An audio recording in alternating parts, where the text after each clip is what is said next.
The wonderfully evocative name Cape Wrath comes from the Norse for turning point. Since Viking times, this northwest corner's been a vital landmark for sailors. A small community lived on the headland until the 1940s. Now, its only inhabitants are red deer and seabirds.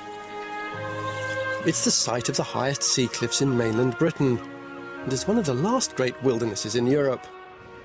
Most of the time, it's a very peaceful place, but not today.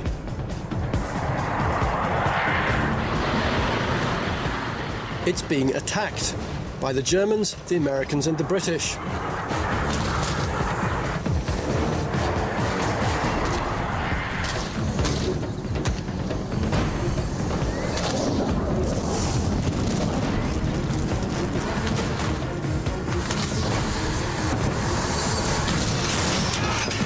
We're in the middle of a major NATO military exercise. For over 70 years, Cape Wrath over there has been used as a firing range.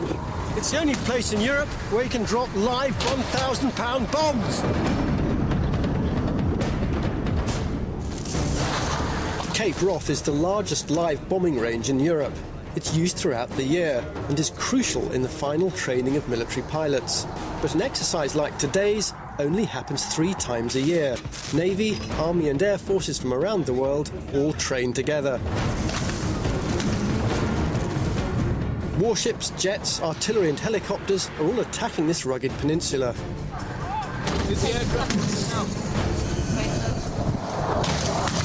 Commander Mark Alibon is overseeing the exercise.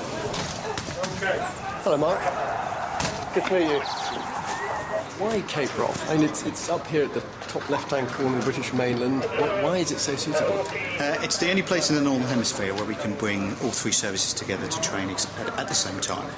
So there are parts of the country where we can do fast air and artillery, where we can do mortars and artillery and fast air, but it's only in this part of the world that we can bring the naval element into that mix as well. For Ship 1, This exercise is a first. They're testing whether a specially trained 6-man mobile unit can control all of the military's hardware in a coordinated attack.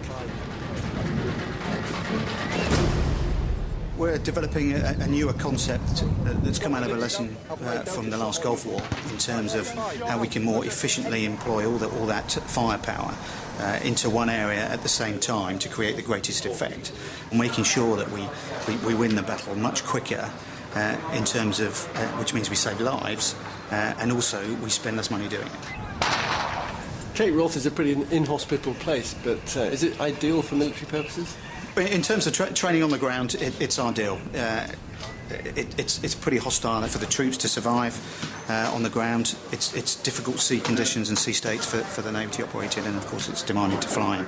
So if we can train with live munitions in this sort of environment and continue to cope, then we can probably go most places in the world. So the wetter, the windier, the colder, the less the visibility, the better the training's going to be? Yes, unless you're participating in it.